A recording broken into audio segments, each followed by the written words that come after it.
Taurus, reading mo for the next 7 days.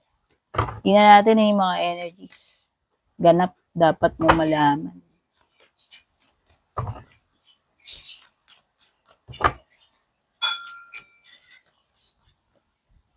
Ant. Hat. Wow, money path. Staff. Oh, protected from difficult times ka naman. Saved by the bell. Bouquet. Mountain road.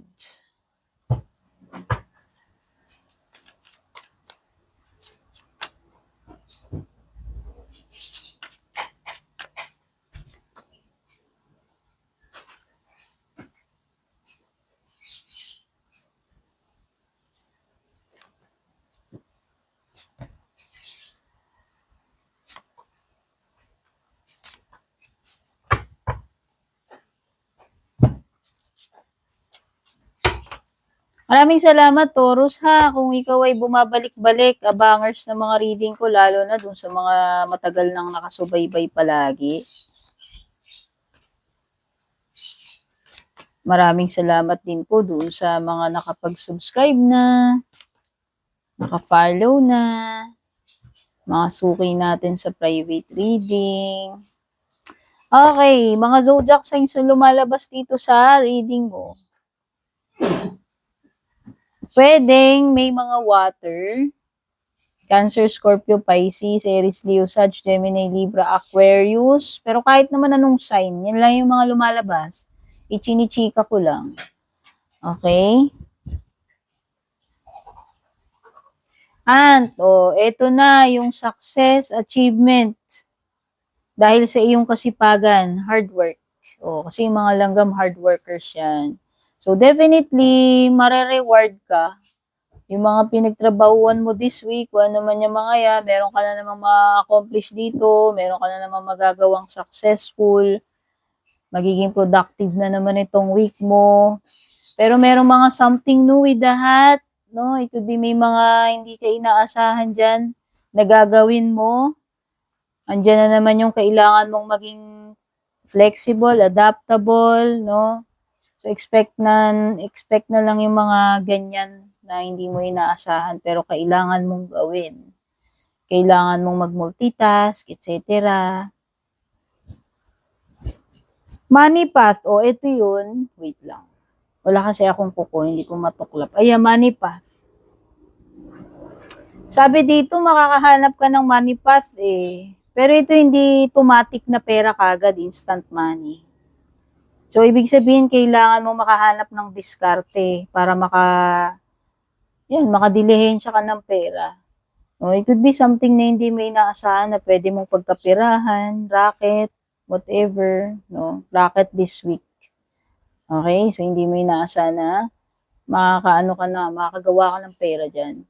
Itong stuff na to, sabi, you will be protected daw or you will be taken care of. Ano mang problema yan, ano mang peligroso na situation, sabi dito so far, no, according to this card, so far magiging okay ka lang naman.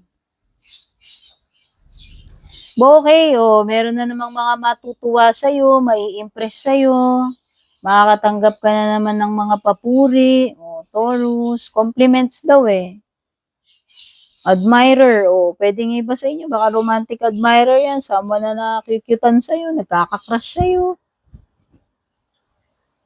Bigyan ka ng flowers, char, padalaan ka ng donut, chocolates, no? Hindi ko alam Basta may pa-compliment si person.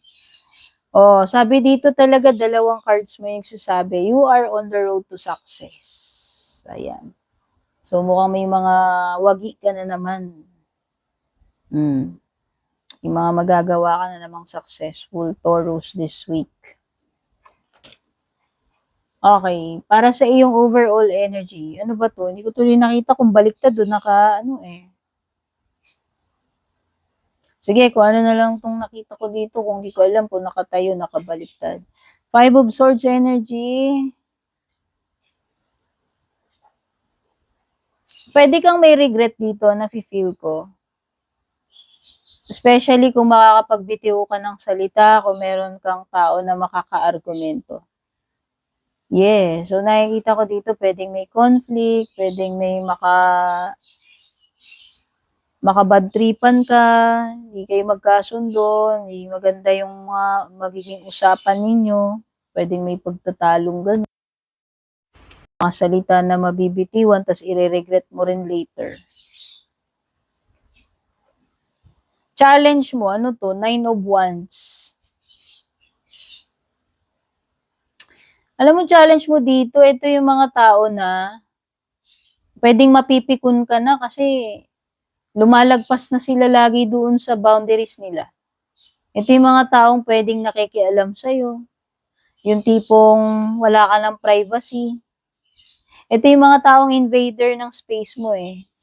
So, it could be mga toxic situations, toxic na tao. Challenge mo paano ka makakapagtimpi, paano ka, alam mo yun, paano mo palalampasin yung mga ganyan. Or paano kanila hindi mapeperwisyo kasi parang may something na perwisyo dyan eh. So when it comes to dun sa good stuff, good news, wow, you have magandang balita. Hindi ko alam kung tungkol saan to. Baka yung iba sa inyo regarding pera kasi may money pot. Yung iba regarding sideline, yung iba regarding job opportunity. Kasi pwede ring opportunity to eh. Okay, pwede rin yung iba meron kayong mga sisimulan. Pwedeng good news na makakapagsimula ka na dyan. Iba pwedeng trabaho nga yan. Or kung ano man itong bagay na to na gustong-gusto mong simulan nung mga nakaraan pa. Pero finally, ngayon pa lang matutuloy. Pera, career, ano to?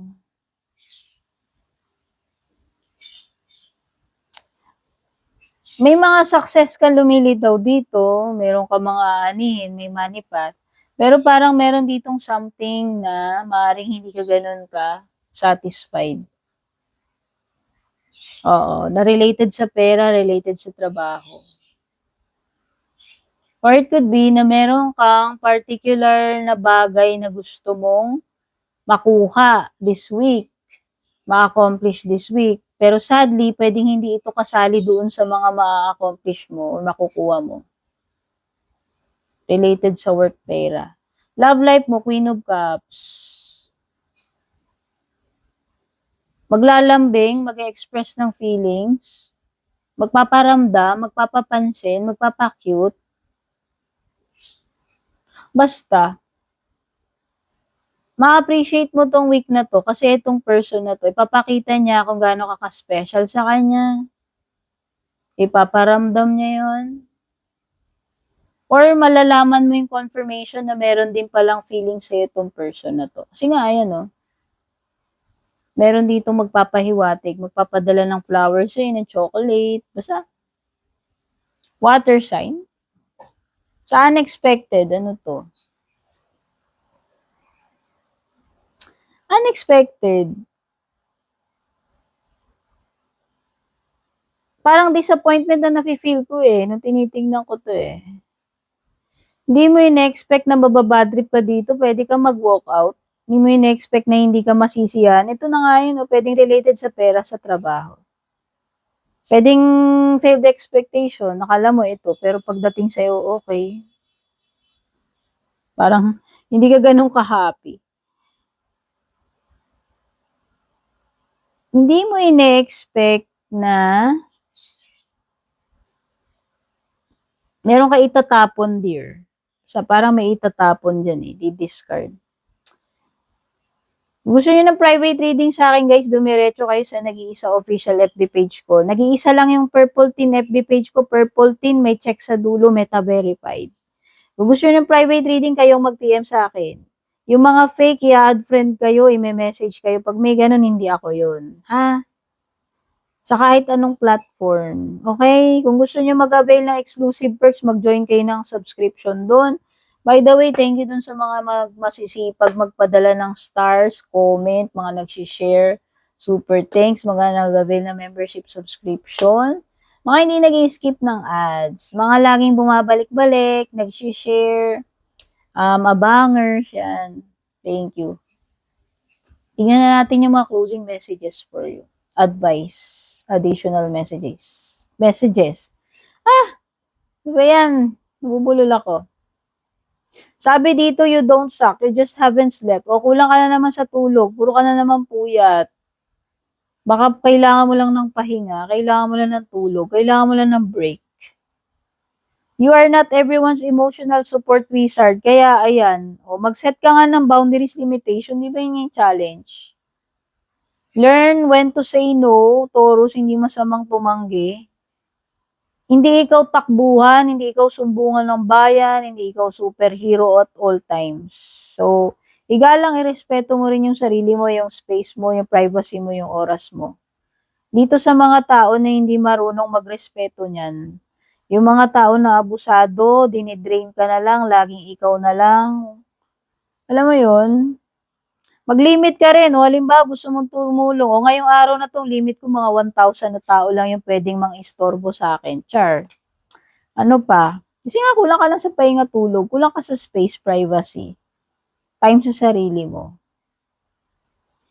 You are not the main character in their story. Sorry naman, dear. Kung iniisip mo na ganun ka ka-importante dito sa person na to, na ikaw lagi bida dun sa buhay niya, mukhang hindi. O baka may mga time na wala rin talaga siyang paki sa'yo. Alam mo yun? Just because it's spiritual doesn't mean it's not toxic. So, yan.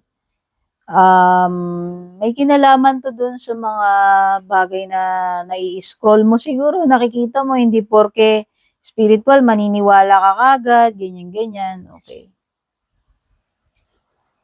Suriin mo rin. Pwedeng iba dyan, ang brainwash lang. Congratulations, you've survived yourself. Oh, so far makakasurvive ka this week kahit ngarag-ngarag ka na. Ayan, oh, you made it. So that is your reading for the next 7 days, Taurus. Thank you so much for watching. Kita-kits sa susunod, babush.